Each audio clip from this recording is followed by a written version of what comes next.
Hi learners, welcome back to the channel Economics at Ease. I'm Nida, your educator और हम 21 तक कर चुके हैं अनसॉल्व प्रैक्टिकल्स इनकम मेथड के राइट। और आज हम स्टार्ट करेंगे अपना और भी आगे के जो क्वेश्चंस गिवन है। ओके, टोटल देखिए मैं बता दूं पहले आपको कि इनकम मेथड में जो प्रैक्टिकल्स हैं आंसर्ड वो 26 हैं। ठीक है, तो 22 का मैंने आपको स्क्रीनशॉट दिया था, 22 का गिवन था, 23rd का इनकम्प्लीट था स्क्रीनशॉट। आप इसका ले लें स्क्रीनशॉट। 23, 23 के फिर पार्ट्स हैं ए एंड बी। 24, 25 स्क्रीनशॉट आप ले लें ताकि आप भी अपनी तरफ से क्वेश्चन सॉल्व कर सकते हैं, ट्राई कर सकते हैं। 26 इसके बाद सीधे आपका स्टार्ट हो जाएगा expenditure method right.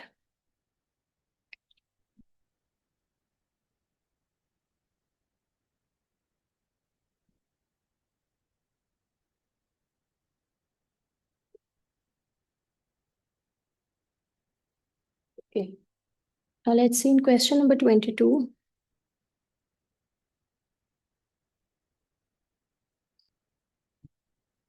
Question number 22 में है कि from the following data show that net value added at F C, यानी कि N V at F C is equal to sum of factor income. Sum of factor income जब इस तरह कभी भी आएगा तो इसका मतलब है N D P at F C. Okay, income method में हमें यही कैलकुलेट करना होता है और एनवी एट एफ सी मुझे कैलकुलेट करके बताना है। तो इसमें है consumption of fixed capital, imports of raw material. तो एनवी एट एफ सी के लिए पहले हमें क्या कैलकुलेट करना पड़ता है, जी वी एट एम पी, क्योंकि वैल्यू एडेड वाला आ रहा है ना, वैल्यू एडेड रिमेंबर। और इसमें होता है आपका वैल्यू ऑफ आउटपुट यानी कि VO minus intermediate consumption. Okay, और वैल्यू ऑफ आउटपुट में आता है आपका sales plus change in stock. तो जो जो वैल्यूज गिवन है वो हम ले लेते हैं। इसमें सेल्स आपकी गिवन है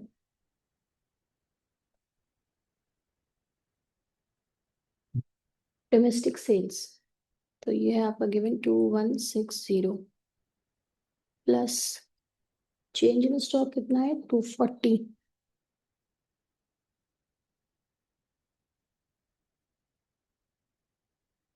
ओके, और भी कुछ है, और यहाँ पे है आपका change in stock.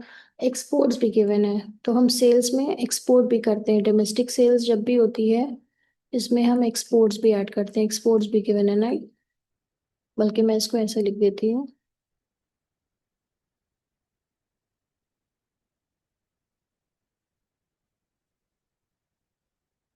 Domestic sales कभी भी गिवन हो और अगर एक्सपोर्ट्स भी गिवन है उसको भी ऐड करेंगे, plus change in stock minus intermediate consumption, ये एक पूरा फॉर्मूला आपका बन जाएगा। ओके, तो यहाँ पे आपका क्या गिवन है, डोमेस्टिक सेल्स 240, एक्सपोर्ट्स भी 240 है और चेंज इन स्टॉक भी 240 है, माइनस इंटरमीडिएट कंजम्पशन इज कितना है, purchase of raw material that is intermediate consumption है आपका 840। इसको टोटल कर लेंगे, 2160 प्लस 240 प्लस 240 माइनस 840, तो आपका आएगा रुपीज 1800 करोड़। अब हमें नेक्स्ट क्या है, NV at F C calculate करना है। NV at F C equals to G V at M P. Gross से नेट पे जाएंगे, माइनस करेंगे डेप्रिसिएशन, एमपी से एफसी पे आप आएंगे तो माइनस करेंगे नेट इनडायरेक्ट टैक्सेस। जीवीएट एमपी हमारा इतना कैलकुलेट करके आया, -90, depreciation consumption of fixed capital is given and net indirect taxes. तो नेट इनडायरेक्ट टैक्सेस देखते हैं क्या कुछ है इसमें।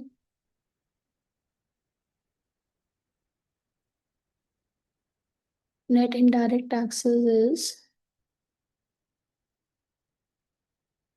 अच्छा इसमें इंपोर्ट्स ऑफ रॉ मटेरियल हम नहीं लेंगे क्योंकि इसमें परचेजेस दी हुई है, तो इसलिए इंपोर्ट्स उसी में इंक्लूड मानेंगे, ठीक है। और अमाउंट भी देखिए छोटा ही होगा उसका, ये मैंने आपको थ्योरी में बताया था। Net indirect taxes equals to IT minus subsidy. Indirect taxes GST, okay. And subsidies given है, देख लेते हैं एक बार। नहीं, सब्सिडीज कुछ नहीं है, तो यानी कि आपका ये 60 ही है। 1800 माइनस 90 माइनस 60, ओके। ना अब हमें प्रूव करना है कि NV@FC जो हमने कैलकुलेट करके ये निकाला है अमाउंट, ये इक्विवेलेंट है NDP@FC के। तो मैं यहीं पे NDP@FC कर देती हूँ कैलकुलेट। NDP@FC, इसका फॉर्मूला क्या होता है इनकम मेथड में? Ripe M, right, RIPEM। जो जो इसमें गिवन होगा वो हम rent and royalty, interest, profit, COE that is compensation of employees and mixed income, right. तो इसमें क्या क्या गिवन है हम देख लेते हैं क्वेश्चन से। रेंट, इंटरेस्ट है, डोमेस्टिक डिस्ट्रीब्यूटेड प्रॉफिट है, रिटेन्ड अर्निंग्स है। ओके, तो पहले प्रॉफिट को अलग से कैलकुलेट कर लो। प्रॉफिट का फॉर्मूला हमें पता है CTR, okay. Corporate tax, dividend and retained earning. तो हमें ये दिया हुआ है retained earnings and distributed profits, okay. तो डिस्ट्रीब्यूटेड प्रॉफिट आपका है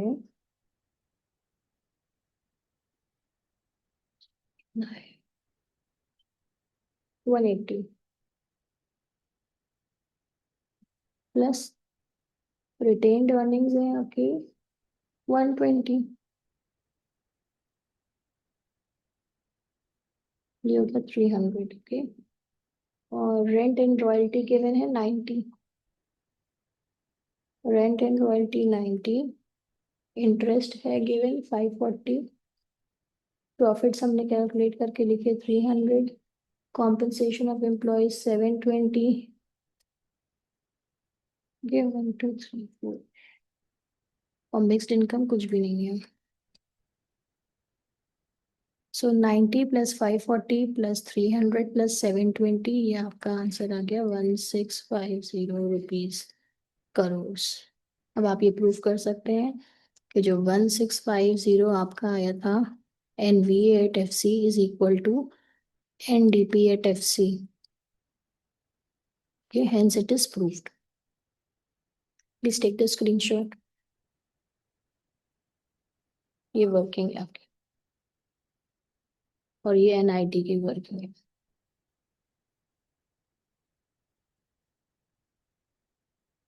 Now question number 23, let's see what we have to calculate. Question number 23 में calculate operating surplus.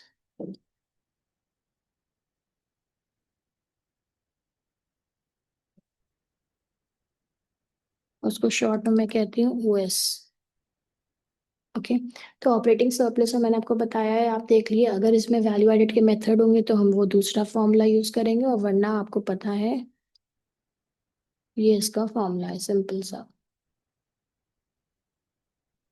Operating surplus equals to rent, royalty, interest and profit. तो हम देख सकते हैं कि इसमें ऐसा कुछ भी नहीं है, मेरे वैल्यू मेथड की तरफ जाना पड़ेगा फिर। तो ऑपरेटिंग सरप्लस मैं सब शॉर्ट में लिख रही हूँ, आपको सब पूरा पूरा लिखना होगा। Rent plus interest, rent royalty plus interest plus profit. तो रेंट और रेंट है आपका 80, रॉयल्टी है आपकी 40, जो अमाउंट गिवन है। इंटरेस्ट इज 130, क्वेश्चन से देख के सब वैल्यूज पुट ऑन करिए। And profit, profit is 100, right. अब ये जो बोनस टू एम्प्लॉयज है ये सब और मिक्स्ड इनकम है ये सब, इसमें कॉर्पोरेट टैक्स। ओके, हम ये सब कुछ नहीं लेंगे। ओके, प्रॉफिट, कॉर्पोरेट टैक्स और डिविडेंड इसलिए लेंगे क्योंकि प्रॉफिट का ऑलरेडी हमें हेड गिवन है, तो इसलिए हम इन सब को अवॉइड कर देंगे। तो now just add all these numbers, 80, 40, 130, 100, तो आ गया आपका ₹350 करोड़। प्रॉफिट जब ऑलरेडी पूरा गिवन है तो इसमें हम इन सबको अवॉइड कर देंगे, डिविडेंड, कॉर्पोरेट टैक्स, सीडीआर जो भी था आपका, ठीक है। आई होप ये आपको क्लियर हो गया होगा। लेट्स डू क्वेश्चन नंबर 23 का ए पार्ट। ओके, इसको स्क्रीनशॉट आप ले लो please.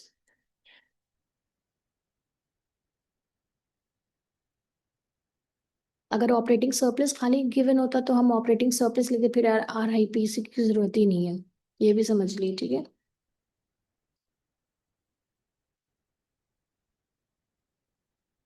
A part.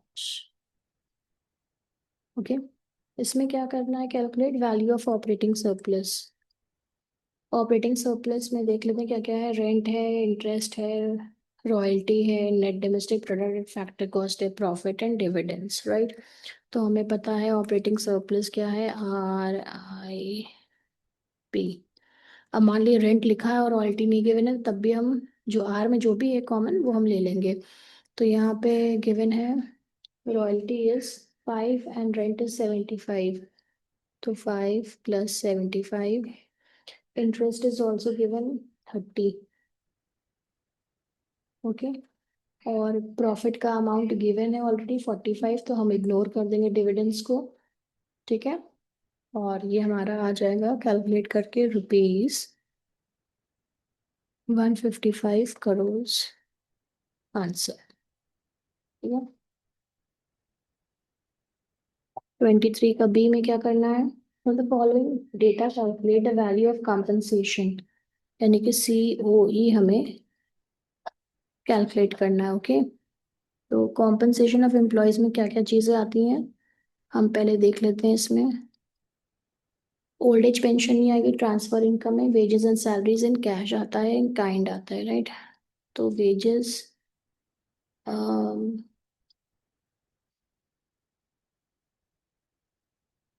And salaries in cash, इसी के अमाउंट बस आप फिल करते रहिएगा। रेंट फ्री अकोमोडेशन, ये भी CEO में है, मैं पूरा नहीं लिख रही हूँ। Okay, to employees, then employees contribution to provident fund, कितना है आपको,